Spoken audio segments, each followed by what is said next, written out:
So you're running a growing e-commerce brand, and you've hit that point, that moment when you have to ask a really tough question about your foundation. Today, we're going to break down one of the biggest decisions in the industry, making that switch from Magento to Shopify. And let's just start right there. Is your current platform the engine for your business, or is it an anchor holding you back? See, a lot of these migrations happen because that awesome growth you've worked so hard for starts to expose some really serious cracks in the system. You know, if any of this looks familiar, trust me, you are not alone. So many teams get bogged down by these slow feature rollouts, developer costs that just keep climbing, and this constant, never-ending grind of managing security and patches. It is a heavy lift, and it can totally pull your focus away from what you should be doing, growing the business. Okay, so here's our game plan. We're going to start with the why, the strategy behind this move. Then we'll compare the two platforms. We'll walk through how to plan your migration, get into the nitty-gritty of data, cover how to protect your precious SEO, and finally, look at what happens on launch day and beyond. First up, the strategic switch. Look, it is so important to get this right from the start. Replatforming isn't just moving a website. This is a massive business decision that's going to impact everything, from your checkout to your marketing to your search rankings. And the stakes? Well, they've literally never been higher. With e-commerce projected to hit almost $7 trillion in the next couple of years, the cost of a slow site or downtime or a big drop in your search traffic is just huge. Your platform has to be a performer. And check this out. This is where it gets real. A Deloitte study found that just a tenth of a second improvement in mobile speed can boost conversions by over 8%. Let that sink in. Speed isn't just a nice-to-have, it's a direct line to your revenue. So, all this brings us right to the heart of the matter, Magento versus Shopify.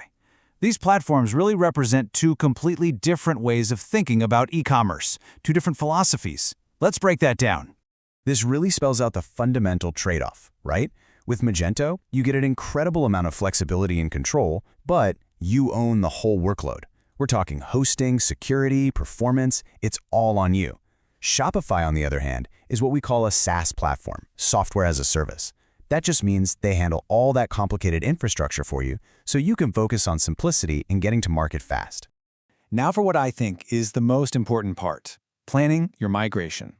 A smooth switch almost never comes down to the tool you use. No, it's all about rigorous, careful planning and thinking about the risks before you even touch a single piece of data.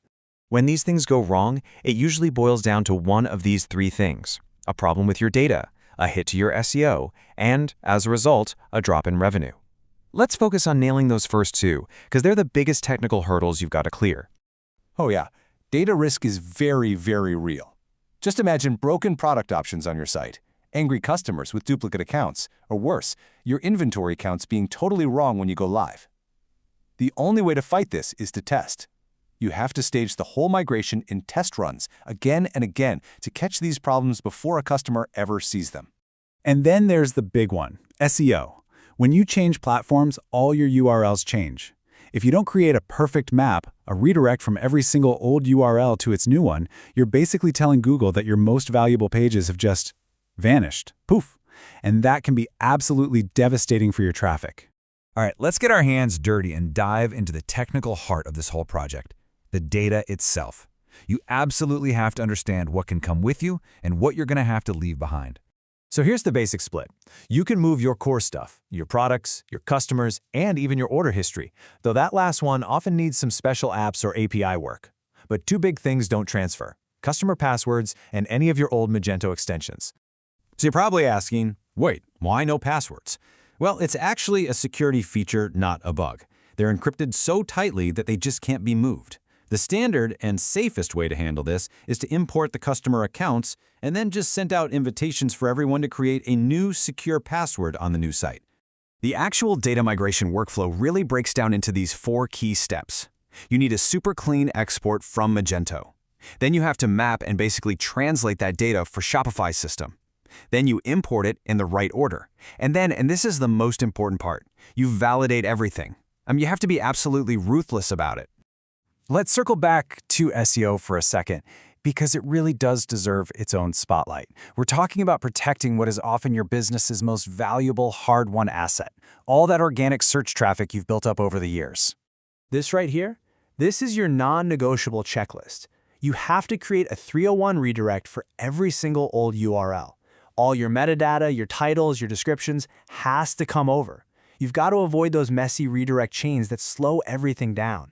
And the second you go live, you submit that new sitemap to Google. No excuses.